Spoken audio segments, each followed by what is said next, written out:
សម្រាប់បងប្អូនអរគ្នាដែលត្រូវការក្រែមបងប្អូនខែនេះខែកម្មវិធីច្រើនមែនតើបងប្អូនស្រីៗគ្នាយើងត្រូវការក្រែមយកទៅ make up ក្នុងការដល់កម្មវិធីអីបងប្អូនកុំភ្លេចមកកំងខាងប្អូនណាបងប្អូនណាខាងប្អូនមាន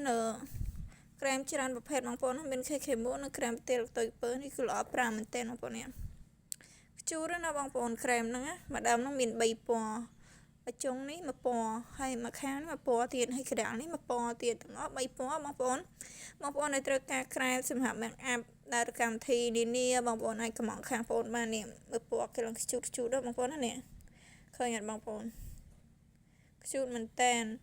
ហើយ KK Moon ក៏មានដែរបងប្អូនណាបងប្អូនត្រូវការអីអាចកំងបាននេះប្រអប់គេបងប្អូននេះខ្ជូតចឹងហ្មងណានេះឃើញអត់បងប្អូនស្អាតហើយឡើងខ្ជូតតែម្ដងហើយ